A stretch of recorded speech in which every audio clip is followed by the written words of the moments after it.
Hey, Kim, why you're not at home? Because I'm visiting hospital for Maggie. It's already evening. Aren't you ready for dinner? Are you planning to have my son cook? No, my husband will come to the hospital after work. Then I'll come home and cook dinner. A friend of mine just visited your house. What? Why your friend came to my house? Why? My friend said she had something to do around here. I told her she could have asked you a ride home. You didn't tell me that. I didn't tell you. Mother-in-law, I'm not always home. I don't like it when you make promises without my permission. You have dinner to prepare, right? That's why I thought you'd be home. But then my friend complained that you weren't home. I'm so embarrassed because of you. As I told you before, I come to hospital for my daughter when I have time. So please don't make that kind of promises. I'm in hospital more than home. Don't you think you're spoiling Maggie too much? Just because your daughter is sick doesn't mean you have to go every day. She's still a little girl, and we don't know when her condition will change. Please don't say that. She's sick from the start, so don't worry about it. The doctors say she doesn't have long to live.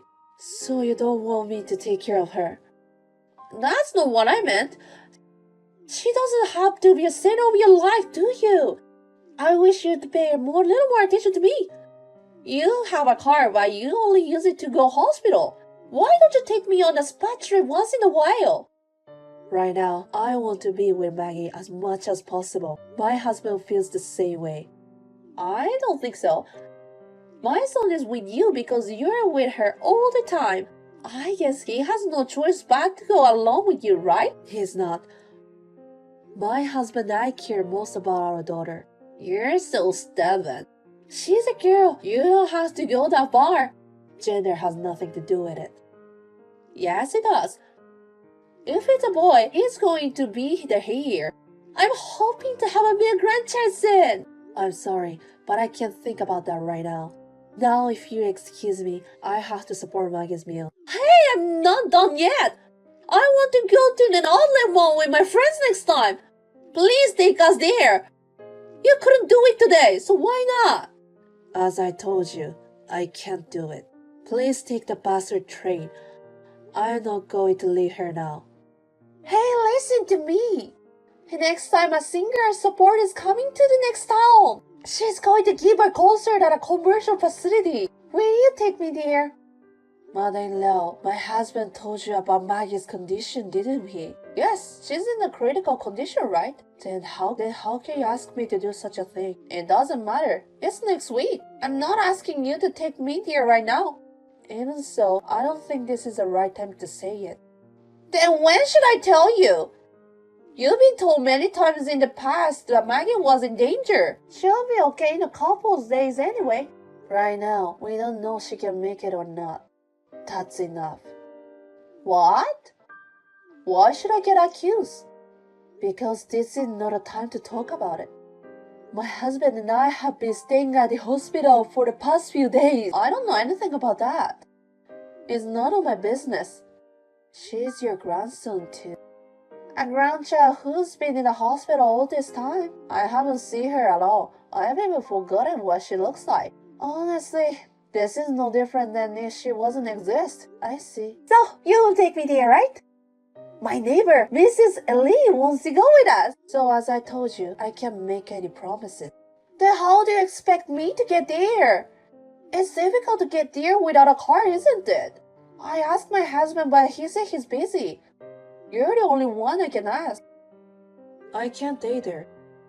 I just need a ride. If I take the bus, it won't arrive there at the right time. It's not my business. Just do what you want to do. You're useless. What's a daughter-in-law for? Before I'm your daughter-in-law, I'm her mother of my child. Wouldn't you have wanted to be there for him? Of course I would. A son is the most important here. But if he was a girl, I wouldn't have cared. That's enough. I have nothing to say to you, mother-in-law. Don't even contact me again. Hey, can't you take me there? Why don't you figure it out by yourself? It's cheeky for a wife to resist your mother-in-law. First of all, it's your fault for having a sickly baby. It's your fault and don't drag me into it too. Hey, are you listening to me? Answer me! Kim, my husband told me about her. I'm sorry to hear about Maggie. Thank you. Don't be so depressed. You can have another baby. See? Next time. What? What? You're going to give up on having kids? You haven't had a boy yet. I can't think like that now. Maggie just passed away, you know. I understand that. That's why I'm cheering you up, right? I think what you just said horrible. Anyway, after the funeral, make a boy as soon as you can. That's all you can do. I told you, the funeral isn't even over yet. That's why I said make it after the funeral. I didn't say now. It's the same thing. I don't like it. Everyone's in a wake mood. It's so depressing. I'm not going to the funeral cremation. It's too much hassle and I don't want to go there anymore. I see. I understand how mother-in-law thinks. If you don't want to, you don't have to come to the funeral. It's been really hard these past few years because of Maggie. My husband and son are always talking about her. You were always with her and never listened to me at all. Nothing good happened at all. But now that Maggie is gone, now you listen to what I'm asking, right? Excuse me, I have to prepare for the wake. Wait a minute. What do you want? Do you realize that this is all your fault? This is all your fault for not having a healthy baby. Even I wanted to give birth to a healthy baby. I've said that to myself hundreds of times. Oh, you knew that? If you knew that, don't do that again, okay? Please make sure it's a healthy baby. Really? Really, how dare you to say such a thing? What? What's wrong? Did I say something bad? Please don't even think to attend the funeral. I wouldn't go even if you asked me to. I don't even have much memories of Maggie. Besides the singer's concert tomorrow, Mr. Lee's son's wife taking me to the concert. So I have to get ready and get a good night's sleep. She's so different from some wives. She really helped me out. Kim, it's been a while. Yes. Oh, you can't even say hello anymore. Are you still depressed? It's already been a month since funeral. It's only been a month. The 49th anniversary isn't even over yet. But I think you're feeling better than last month. So it's time for you to take action. Do your best. What are you talking about? I'm talking about my grandson. I can't wait for you to show me my beautiful grandson. In your mind, Maggie isn't a grandchild, is she? Of course she is. She's always sick and she's in the hospital all the time. Also, the gender is right. I never thought of a girl as a grandchild from the beginning. Instead, focus on making another grandbaby. This time will be a man. You don't even know what is good and bad to say it. I found out the mother-in-law really is an irredeemable person. What? You still don't know anything, do you? Mother-in-law is no longer taken care of by anybody. What do you mean? When have you seen your husband lately? What? Well, I haven't seen him for a few days. He said he's busy, that he's going to be away from home. He hasn't been home, has he? He must have something important to do at work. He's been traveling a lot. It's not unusual for him to be away from home. Your husband left home. Now he's preparing to divorce with you. What the hell are you talking about? Don't say things like that. You don't make sense. It's true story. I have his permission to talk to you about it. Why is my husband divorcing me? We've been together for over 30 years. It's your attitude toward Maggie. You didn't deal with Maggie because she's a female.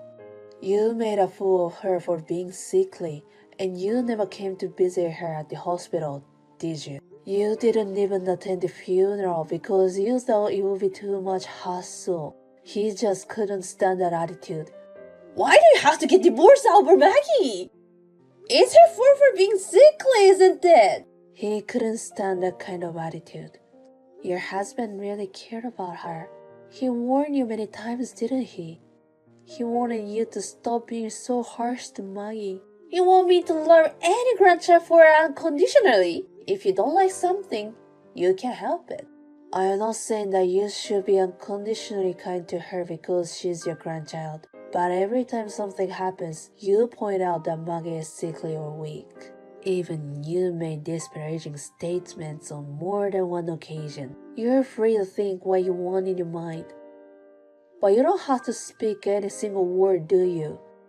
I'm just being honest with myself. I just said what was on my mind. What's wrong with that? I think you don't understand that. That's why you're getting divorced. Also, my husband and I will be cutting you out as well. Why is my son cutting me out too? Because he's Maggie's father. My husband and I and father-in-law love Maggie. None of us will understand you, mother-in-law. Don't ever get involved with us again. Wait a minute. I can get my husband on the phone. If I call now, it won't even go to voicemail. He's blocking you. He will have his lawyer contact you when he's ready to divorce you. I thought my son hadn't been responding to me lately. Maybe I've been ignored for a long time? I'm afraid so. I was going to block you too. But I really wanted to tell you about your current situation. That's why I haven't been blocking you. I just wanted to say that you deserve what happened to you.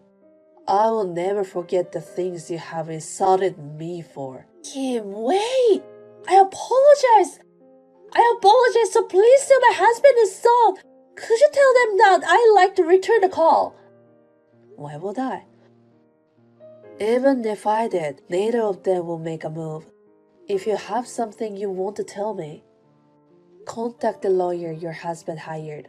That's not my point! I want a proper family discussion! Family? Are you misunderstanding something? None of us consider you as a family. I think you might say it better way. I am still mother-in-law. I never thought of you as my mother-in-law. What? After I got married, you started picking on me. After giving birth to Maggie, you started insulting me for giving birth to a sickly child. You know, you are the one who disrespects your grandchild. I can't even consider someone like that a stepmother. But it doesn't matter for now. You didn't recognize her as your grandchild either. It's up to me what I think. Kim, I'm sorry. I'm sorry when I treated Maggie badly. It's too late for apologize. She won't come back. I won't do anything like that again. You can do whatever you want. It's none of our business. Think about what you've done and live from now on. How am I supposed to leave? My husband says he's divorcing me too. My son has disowned me too. Kim, please help me. I'll do anything. If you do anything, just forget about us. We will never help you. You're nothing to us. Then there was a discussion about my parents-in-law's divorce. My mother-in-law insisted that never wanted a divorce. In the end, it was a meditated divorce. However, she was always neglecting her housework and playing around. She was also verbally abusive to my father-in-law in a way that hurt him emotionally. In the end, it was decided that my mother-in-law had a problem. My father-in-law's claim was accepted, and we were able to get a divorce. Currently, my mother-in-law is living alone in the house. I heard that she's looking for a job while living alone in the house she received as a part of the property division. Also, my husband had put in a good word with relatives and acquaintances of my mother-in-law. My mother-in-law's terrible attitude soon became a rumor. My mother-in-law's terrible attitude soon became known and no one would take her seriously. My mother-in-law has lost all their family. I don't know how she will live in the future. But it is none of our business. We will not help her in any way, no matter how much trouble she may be in the future. My husband and I moved out of the house as soon as our daughter passed away, and my father-in-law has moved to the same neighborhood. I will never forget the sadness of my daughter's death. But it is not only sadness, but we also have happy memories of our daughter. I hope that we can move forward, even if it is little by little. I want to live my life to the extent that my daughter in heaven will not be worried. Together with my family, who has also borne the grief, I will do my best to get over it.